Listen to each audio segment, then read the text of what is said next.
I assume by that the woman didn't like snakes. Reagan fell back onto the pads of her feet, separating them a little further, but not enough that he couldn't reach out and touch her if he so desired. Her hands lowered to her sides as she continued.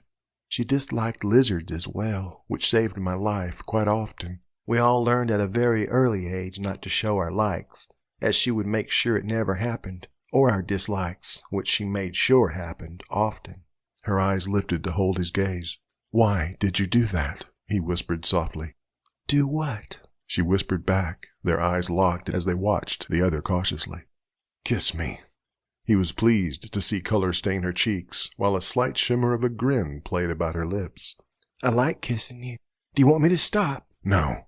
She smiled widely.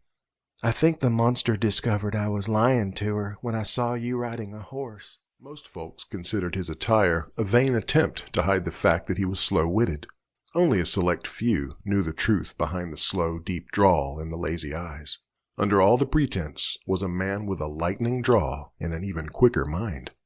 It amused him to hear what some of the townspeople thought of him, yet no one took heed of the 2 leather strips that tied his guns firmly into place, a dead giveaway to those who knew.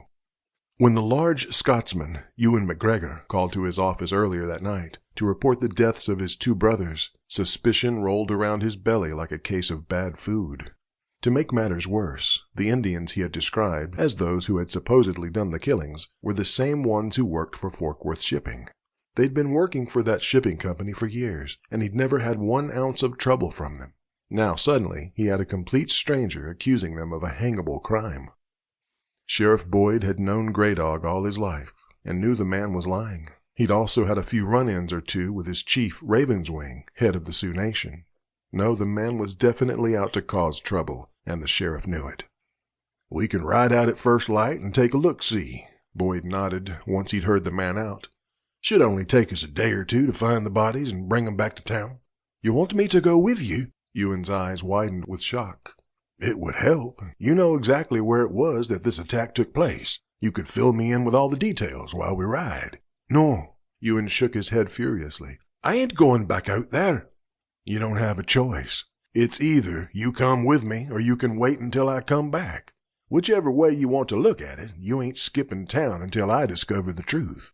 Are you accusing me of killing my own kin? Ewan looked affronted and filled with righteous anger. I ain't judging anyone until I see the bodies for myself. I grew up with those Indians you've accused of killing your brothers. I know they can be a little high-handed when it comes to trespassing on their land, but this ain't their territory. Now, as I see it, this here is a shipping port, and there's a ship sitting at the end of the dock that will leave on the tide at noon tomorrow. You either ride out with me at dawn, or I'll post a deputy on your tail until I return. He watched as Ewan began to gather steam before holding up his hand to stop his next tirade. You can dance around all you like, mister, but until I uncover the truth, that'll be my orders. Either that, or you can rest a spell in my jail cell. You're treating me like I'm the criminal here. Ewan gritted his teeth to stop himself from making matters worse. He rubbed his chin with one fist as he pondered his next move. I need a bath first, then some food. Tell your deputy I'll be staying at the hotel on the corner, he spat out angrily. Fine, don't bother me none. But if you thinking of skipping town, I wouldn't advise it. Leastways until this matter is set to rights. The Scotsman had not uttered another word, simply turned on his heels and marched from the room. Ewan was spewing with anger as he left the marshal's office. How dare the man refuse him the right to catch the next ship? Not that he felt 1 ounce of remorse for what he had done to both his brothers. With the amount of wildlife he'd seen and heard since they had ridden out of Boston, there would be nothing left of their carcasses. By the time the sheriff rounded up all he would need to trek south, the incriminating evidence would be well into decay.